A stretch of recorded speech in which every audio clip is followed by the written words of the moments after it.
Next up, we have some stories from the other end of town from some of the most influential technology organizations in the world as technology rapidly evolves. How is big tech thinking about and approaching social impact? What's working? Don't forget to add your questions to the Slido and upvote the ones that you would like to hear from. So now it gives me great pleasure to welcome to the stage, first up, my friend Jackie Coates, CEO of Telstra Foundation, Tim Fawcett, Director of Government Affairs at Cisco, Tim Allen, National AI Skills Director and Philanthropies Lead at Microsoft, and our host and CEO of InfoExchange, David Spriggs. Over to you. What do you want to say?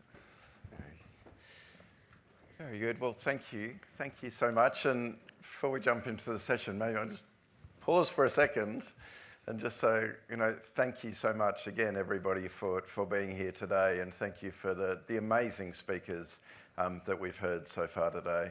And while Jackie's on stage, a huge thank you to Jackie for providing this amazing facility for us today. So very wonderful. So thank you. So this session is on kind of big tech, big impact. We've got three absolute rock stars on stage with me who kind of think about tech and social impact all day, every day. But I wanted to start with a little bit of framing on kind of why is this important? For anybody that's spoken to me before, you will know that I'm a passionate advocate for cross-sector partnerships. But why is that? And from my perspective, it's because none of us can solve any of these social justice and environmental challenges that we're looking at on our own. We can't do it as individual not-for-profits. We heard this morning in the opening panel, we need to work better across the not-for-profit sector. We need to work better with government. We need to work better with academics. We need to work better with philanthropic foundations. And I think we need to continue working more and more closely with the tech sector and with corporate partners. And to illustrate this, I did a little Copilot search. So if it's wrong, this is all Tim's fault from Microsoft. But I asked it the question. I said, what are the resources of Cisco, Microsoft, and Telstra? And the answer it came back with, it started with a financial number, and it said these organisations collectively are valued at $5 trillion. I can't even work out how many zeros that is. So, okay, that's the financial side.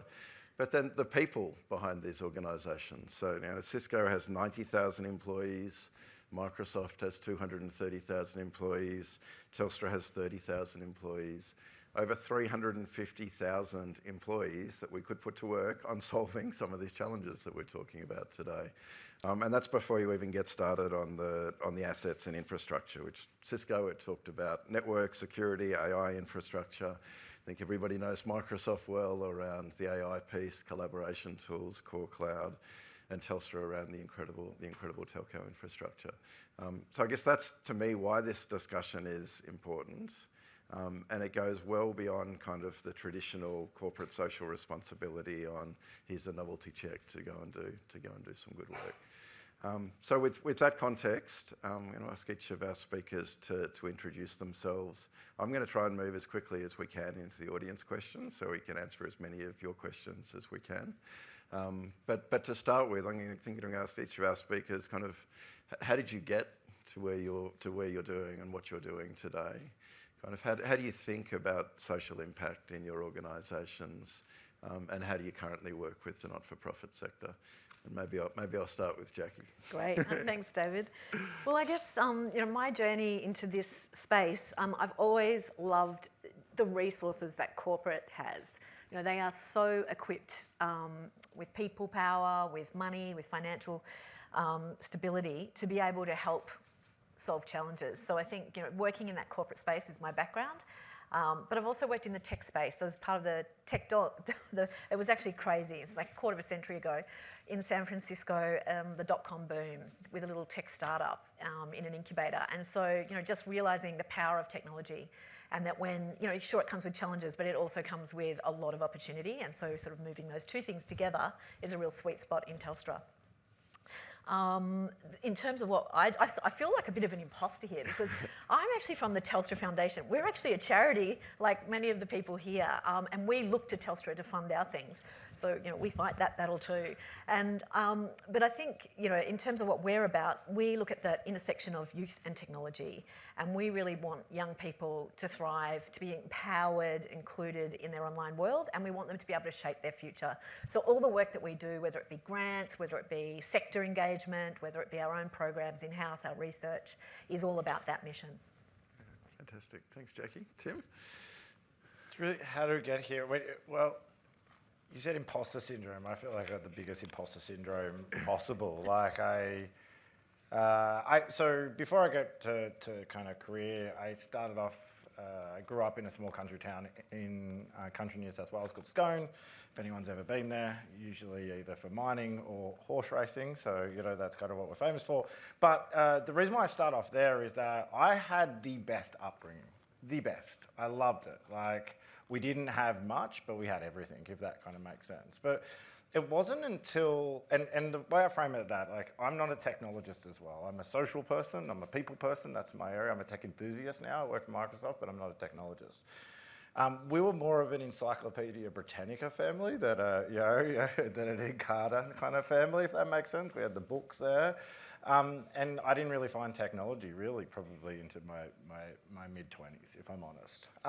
But the reason why I start off there, it's like when I grew up at home, I loved it, but it wasn't until I kind of explored more that I realised the opportunity I was missing out on. And opportunities on many different levels, which is I met people where when I did my chemistry experiment in year 12, the chemicals were so old that the thing didn't happen. So they just said this was supposed to happen in my high school. And then you met other people and they were like, yeah, we went to Italy to this particular museum. I was like, that's interesting. That's a different opportunity area. But it was more about the limitation of opportunity and exploring what I could be. So my kind of last 20 years has actually just been, wow, that's really cool. I want to explore that kind of area. And that led me to kind of the first piece, which I started off, my first job was with the Heart Foundation, and my kind of fun fact is I was a professional jump roper. So has anyone done jump rope for Heart before? Yeah, that was my first job. I loved it. It was for 5 years. Travelled around the country doing school demonstrations, and my claim to fame has got a pretty good killer crisscross, double under, and I could get anyone into double Dutch. And after a couple of drinks tonight, I can show you that skill set. But then I went on to work at the Red Cross, and it's really interesting you spoke about the sizing up the opportunity, because I was there and I was like, I think we're thinking about the corporate sector in a different way. And my job at the Red Cross, and interesting I'm sitting between these two, because I think I pitched to both of you and you knocked me back, and I think, and I wasn't really good at the job. So skipping rope. Yeah, exactly. And it was a bad pitch as well, so I know why I didn't do it. But I was like, I think we're thinking about corporates as just donors, not partners, right? Like that kind of classic component. And I was like, I want to explore more into this, not because I'm excited about the corporate world, but I'm like, I think we're only thinking about the corporate world as to make as much money for shareholders as possible, and not thinking about, the people inside of the organisations that are powerful, the infrastructure they have, the resources they have. And it's not that we need to make the corporate world move into purpose. But imagine if we could just shift a little bit. Imagine the change that we can happen in society in collaboration with government, the work that you do in the non-profit sector, and just have a role for this huge sector. You spoke about the economics and the people to rethink their role in society. And so that's took me on a path to get here. And that's why I'm really excited for this conversation, because it feels a weird, full circle, apart from the two, from pitching to people that said no, and now on stage with them. But I'm really excited just to have the conversation in and around what can we do as a sector, and now we're in these roles, to support the work that you do. And I think the big thing about it is that even though we big tech, and I kind of hate that, I'm really just Tim Allen, from Scone, if that makes sense. And we've all got the same purpose, which is we're trying to help people in our community. And where we work is what the resources that we bring to it, but our passion and purpose is kind of the same. And so I think that's the kind of framing. We frame where we work rather than who we are at the front point. And where we work is just the resources we can bring to the conversation and hopefully help people. Fantastic, thank you. And Tim Fawcett, how could you ever say no to Tim Allen? Come on. Yes, I know. It was really, I don't think you knew I was pitching at you, that's how bad it was. But I also really valued all the conversations. The Skibby rope would have gotten it over the line. Yeah, if yeah. they'd done a double, what was it, a double under? And Double under, yeah, we can do the TJ later on Okay. if you want. whatever that is. My name's Tim Fawcett. My day job is I head up government affairs for Cisco in Australia and New Zealand, looking after our corporate and regulatory affairs, government affairs. I'm also the co-executive sponsor of two of our internal employee inclusive communities, we call them. So Cisco Pride and Cisco First Nations Allies, and I lead our Reconciliation Action Plan work. Formerly a director of the Diversity Council of Australia, a vice president of the Make a Difference Foundation, and I've been a director of the Victorian Government's startup agency, Launch Vic. So hopefully a bit of a mix of corporate, not-for-profit, my passion for diversity and inclusion, and a little bit of tech startup interest as well. But mostly my passion is public policy and good governance and good governments. I guess similarly to Tim and Jackie, when you join a corporate, I've been at Cisco almost 15 years now, and it's the first time I worked in a corporate. Before that, I had my own business. Before that, I was in policy advisor, and before that, I was in the federal public service, and a short time as a trainee supermarket manager, which didn't last very long. When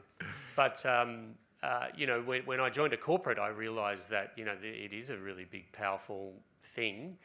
They often don't have as much money to throw around as what you think, as many of you who've pitched to us, including Tim, found out. But they do have some, and they do have a lot of assets, and I'll run quickly through what some of those are because it might spark some ideas about how you can engage with us. Yes, we have funding. Cisco has a corporate funding vehicle, and we have a Cisco Foundation, and people can apply for grants, and you can look up those online, and we also provide social impact grants. So we have partners in particular fields like Global Citizen, for example, is a partner that Cisco funds. We provide technology. All of us provide technology grants, including through Info Exchange and Connecting Up, and of course Marnie's outstanding organisation TechSoup globally, and a whole range of others globally. So we can provide either extremely cheap or no-cost technology to not-for-profits. We provide people, and I think, David, you've really nailed the real power of a corporation is, yes, money is important, but skills and volunteering, and skilled volunteering together in particular, is extraordinarily powerful. And if I think of one of the great examples for Cisco in Australia is with a not-for-profit called Orange Sky, who many of you may know. They provide clothes washing services for homeless people, usually cohabitating in where additional services are in the community. And the Orange Sky, two guys who started up Orange Sky approached us about providing wireless or Wi-Fi availability in the vans where they'd hooked up these washing machines and dryers to. And what they did was transform the service they provided, because yes, having clean clothes when you are homeless is really important, but being able to connect to a network, go on the internet, browse for other services, have conversations with people while you're sitting around and waiting, really transformed the service they provided and allowed them to expand right across the country and into New Zealand, including especially being able to gather data on their clients and customers. So that's one great example where our volunteering went from helping them in their warehouse to actually Wi-Fi enabling their vans. Advocacy is another area, and obviously, David, we've spoken before about the role that corporates can play in advancing issues in concert with or in partnership with not-for-profits, and we spoke earlier, and I know you and I have spoken before about cybersecurity in the not-for-profit sector. Corporates have an interest in that. We have a financial interest in that, but we obviously also have a community benefit interest in that as well. So that's one area, but also safety online, I can think of, digital inclusion are areas where our companies have very strong stories to tell about digital inclusion and could advocate in partnership. And then probably the fifth area, David, would be corporate citizenship and being good corporate citizens. And you're right, Tim. Big tech carries with it a big rain cloud over your head nowadays.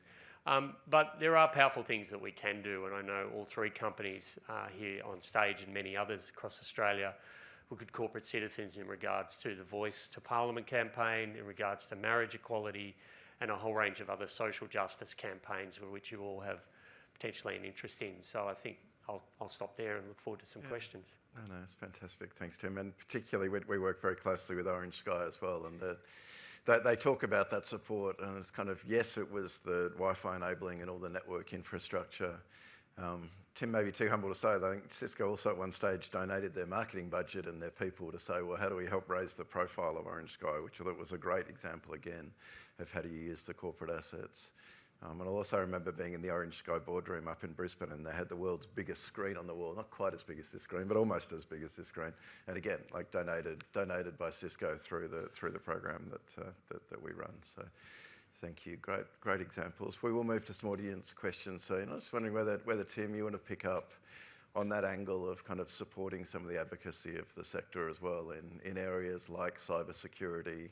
I know digital skills is another area, and obviously AI skills, given your role. Kind of how do you see that organisations like Microsoft can work with the sector? Yeah, and it's really similar. So I think there's a real consistency to it, but I'm dyslexic, and so I like dot points and I like alliteration. So I've broken down into 5 Ps for kind of how we work through. So the first one that we think about is our people as well. So and you framed it up at the top. There's, I can speak for the people that we know at Telstra and at Cisco. They're incredibly passionate people that want to do good and have skill sets that you may need. And there's kind of general volunteering or, subject matter expertise can come through, and then the things that we know all the way up into skill volunteering. And we have a thing called a GIVE program as well. The second one is actually our products, and not the products from non-profits. I'll speak about that. But when we think about our social impact approach, is actually the integration and the design of the products to make them more accessible to everyone. And it's probably the biggest impact that I think we can have as a company. Historically, we think about our community investment strategies, but the accessibility function that Jenny Lay-Fleury, our Chief Accessibility Officer, has put through all of our products is amazing, and how that's come through. A lot of the AI work that you see in Teams and the things that you're seeing now have actually were put in there and designed by our accessibility team and to help through it. So that kind of, making our products more accessible to more people actually has a huge societal benefit to reduce barriers of entry to employment. We have our partnerships, and with you, David, and that's kind of like Tim said, around like strategic or community investment areas. And right now, where we're focused is digital skilling. Or AI skilling more specifically, and how do we ensure that everyone has the skills and capability to thrive. And we do that, and I think Jess is in the room as well, in partnership with the team at Telstra, but these really specific projects. The other one that we think about social impact is the platform. So the technology platform that you can either use or build on. And loved what the panel before, because that's what it is. I think, a technology provider or a vendor like us is actually the platform that you build on, not the other way around. Yes, there's products that you can use, but you get to build on that, and then through our Tech for Social Impact program and that you support, David, we can go through. And then the last one, really the policy. So what is our position that we can support? And that's kind of in 2 different areas. Where are we aligned on social or business things that we want to take to government or stakeholders, or how can we work with you that you can leverage either our networks or our position to progress that forward? And I think this is a really interesting area and something that we really want to lean into more, but also we know it's not our area to own as well, if that makes sense. So where can we support and where can we help is really the question that we have in and around that. So when we think about social impact, that's kind of our main areas, and really when from your side, those 2 things, which is enabling your organisation to use technology, and then I think, building capability inside of your organisation through skilling, and then hopefully supporting the beneficiaries that you support with similar types of activities. Fantastic, thank you. And Jackie, have you got some some favourite case studies or some favourite moments of organisations you've been able to work with at Telstra Foundation, where you kind of look at it and go, wow, that was amazing. Oh, for sure. I mean, there's so many, right? It's really hard to select one or two. But I think one of the things that we're really proud of in the foundation, and I think this is because we've got a fantastic board, is that we've been able to go the distance with partners. This is unusual in corporate. You know, they want shiny, and you know, sometimes you just got to keep churning over those grant programs. But we've got some partners that we've been partnering with for 10, 12 years. And these are partners that are doing really interesting, innovative digital things. And we've been with them from when that was an idea on the back of an envelope. And we've helped them scope that business case. We had an incubator at one stage where for 6 months, not-for-profits could, you know, develop their business case and sort of really test their ideas. And I think that, you know, so when I look today, one particular project that's gone through that process that we're now scaling now is some work we're doing with Origin Digital. And this is a systems change project. These guys are doing really innovative digital work to deliver clinical evidence-based therapies via technology, well beyond telehealth. These are custom designed VR experiences, apps, and even a social media platform. And I think, you know, the reason why I love these projects so much is because it is a wicked problem, youth mental health.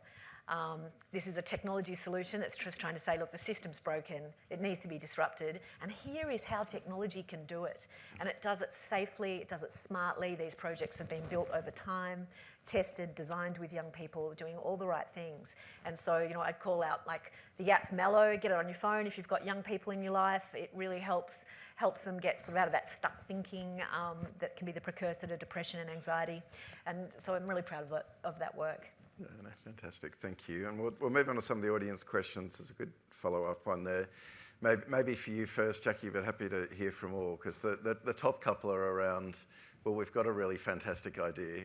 How do we approach some of these amazing organisations to talk about what might be possible from a collaboration perspective, whether that be funding or anything else? What's your any tips on kind of how to break through the doors, how to have that conversation? Yeah, and look, often it's not. Look, to be honest, you know, we don't have a grant round open now, but it doesn't mean you shouldn't connect, because we work in collaborative circles. We have lots of partners doing interesting programs and funds, and so I think the key is to get part of the community. And so often, like I know, for example, Telstra Foundation, we run the Technology Wellbeing Roundtable, co-chaired with Reach Out, for NFPs that work with young people and are interested in technology and wellbeing.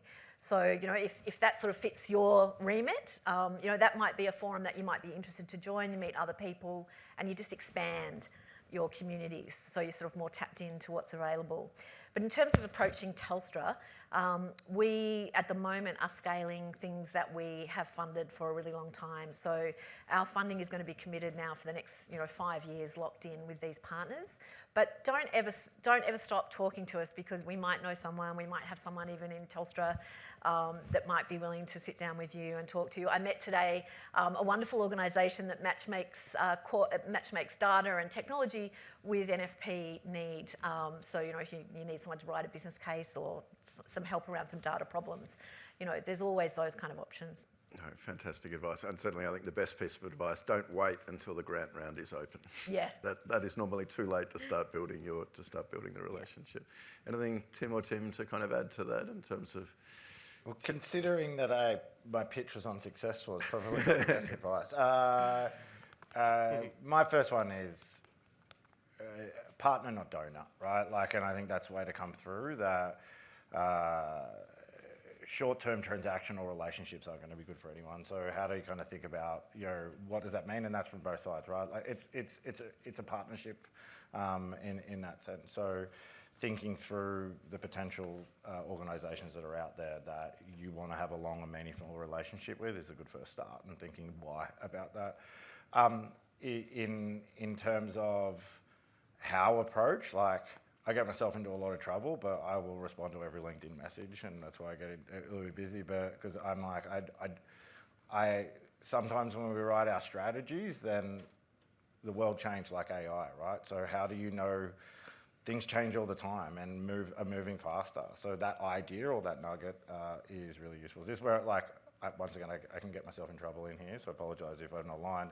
But the other one is like, just like to the point, like if you've got a good validated idea, that's kind of enough sometimes. Like, because coming back to the partner conversation, on a personal viewpoint, and I very much say this Microsoft, we want to be involved in the idea creation sometimes. Like, we like the kind of early stage, and sometimes that ideation creation is the fun part, and actually where we can offer the most support, if that makes sense. Come back where we can lean in with our resources, we're leaning in our people, kind of help from a policy side as well. So, the idea doesn't need to be fully formed.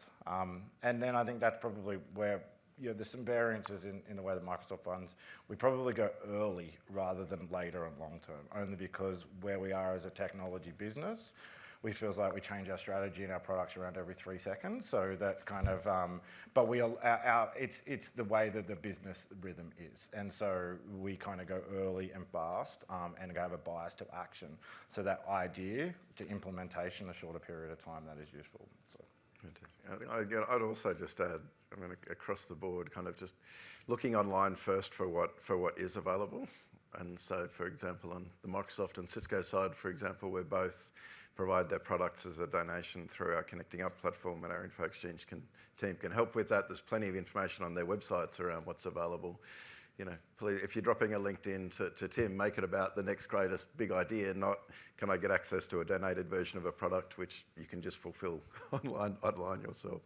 But Tim, any more reflections? Yeah, well, you make a good point. There are formal processes to apply for a grant or stuff like that. And if you have a foundation, you have governance arrangements around that.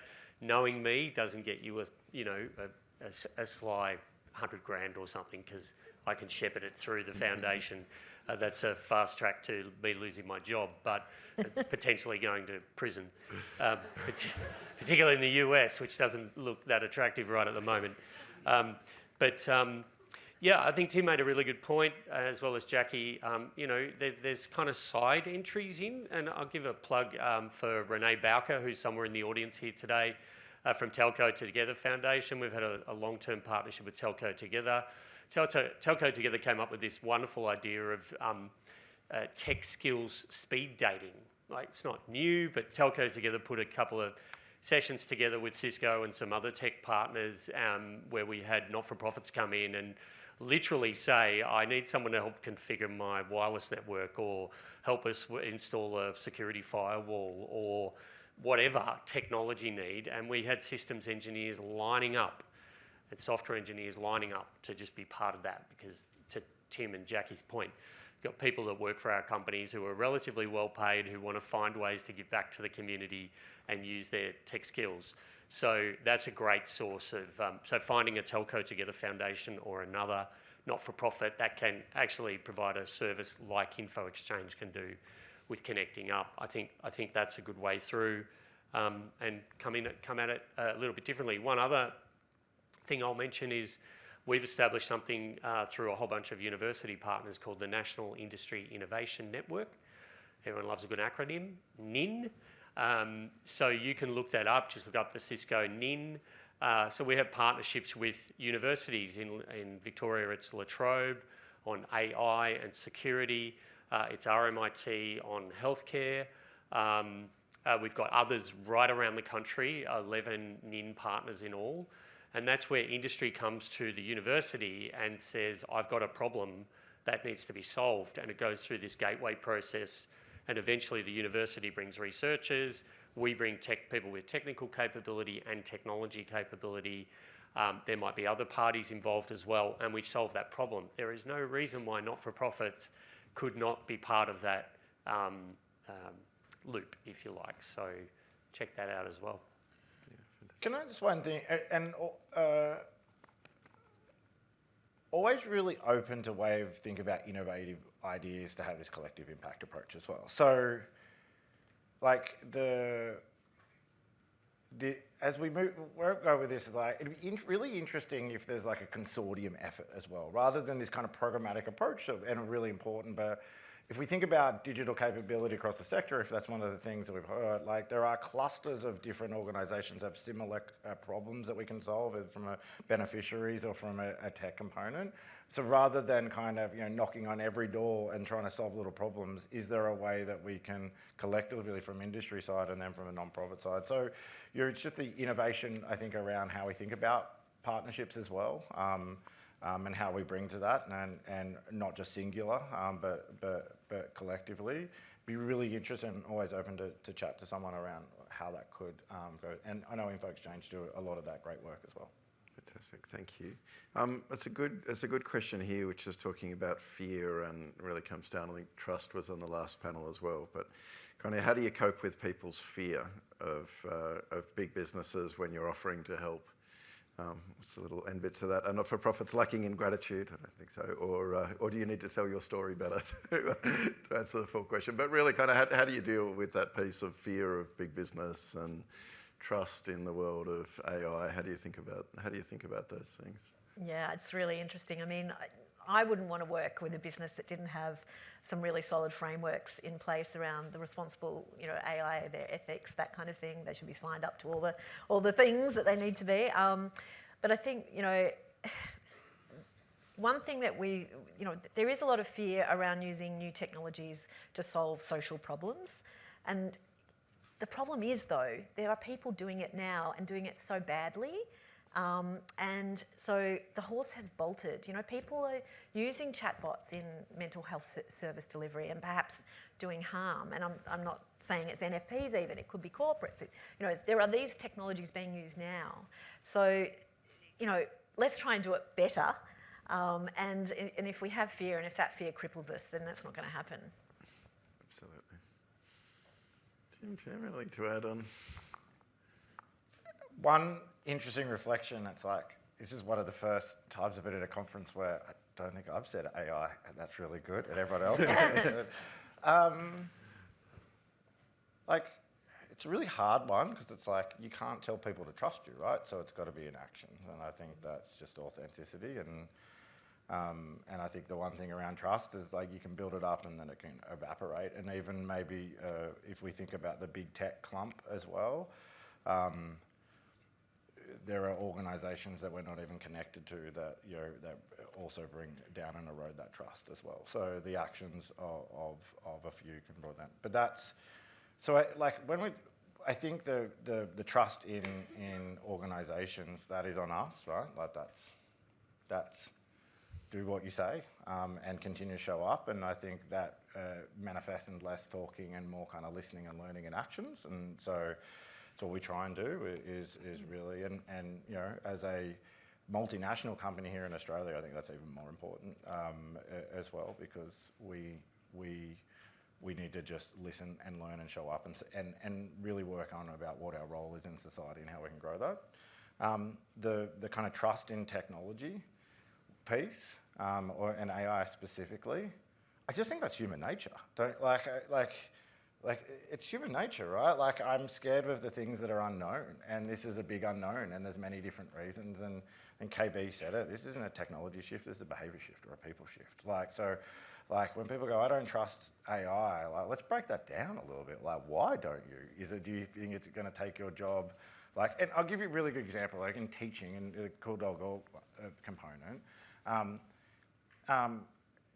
There was a laptop revolution. We were going to put a laptop in everyone's, give every student a laptop, and there was doing some analysis around that. I was working for a consulting company, but there was a particular type of laptop that I thought would be really, really well used, but they weren't being really well bought in schools, and they didn't know why. It was the best technology, it was the best thing there.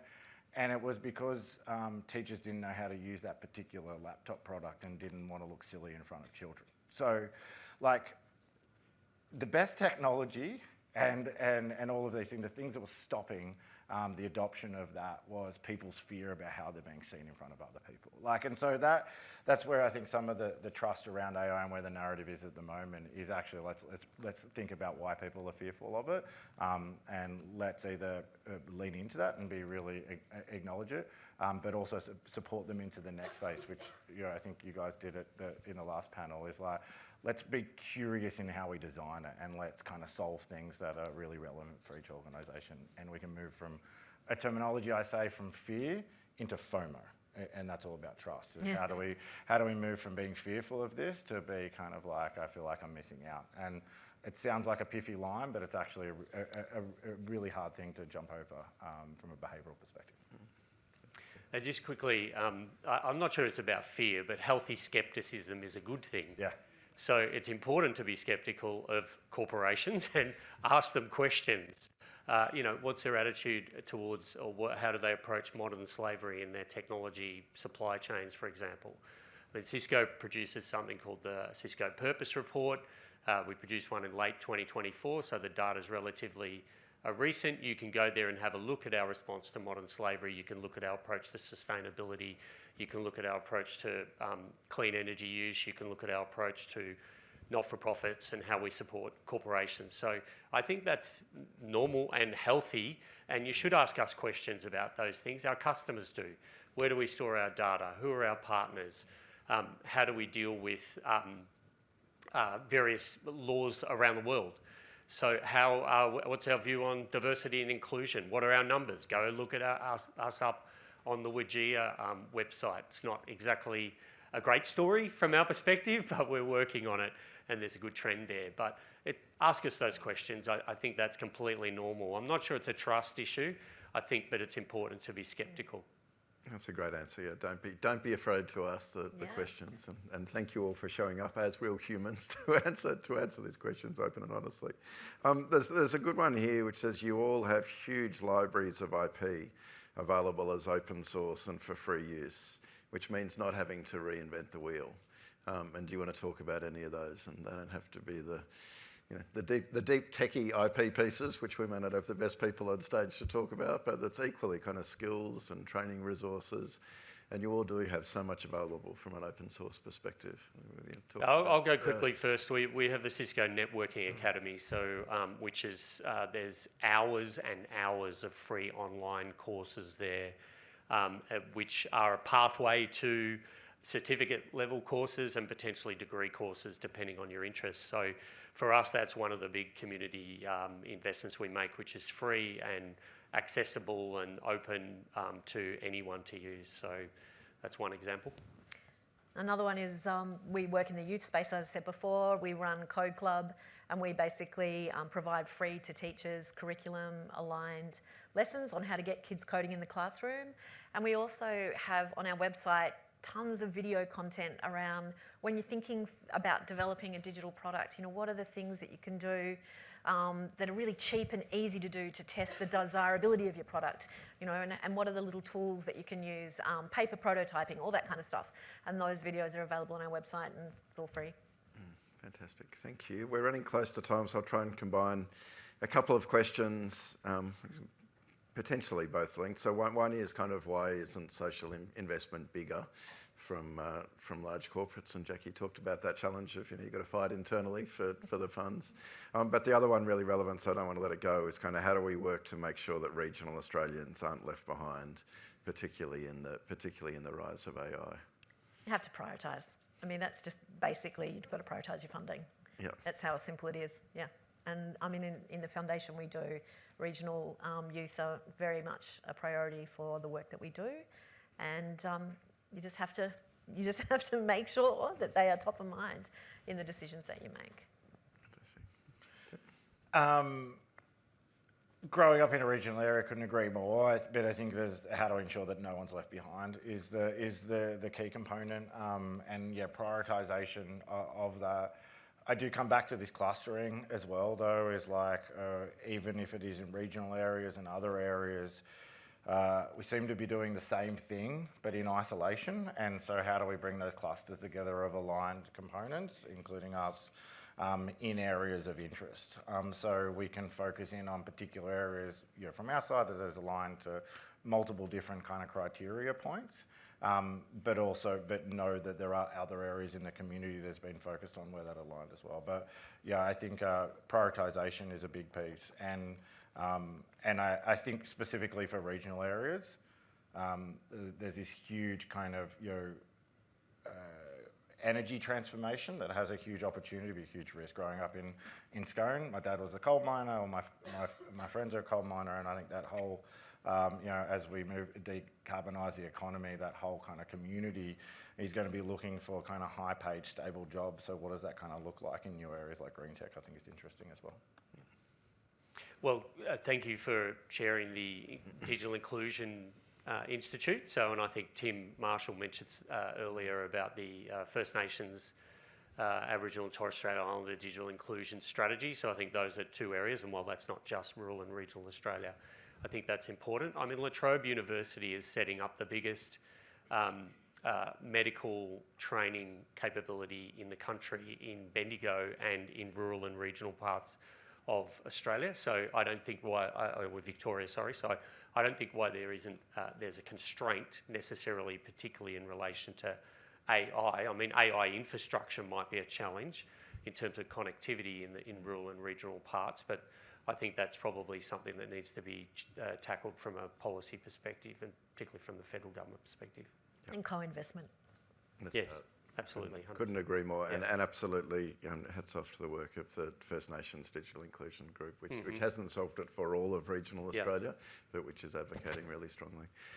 So on that point, I think we are at time, but I know our panellists are going to be hanging around, and I think at the awards this evening as well. Jackie's emceeing our awards this evening, very kindly. It's always my highlight of this conference is the Not-for-Profit Tech Awards.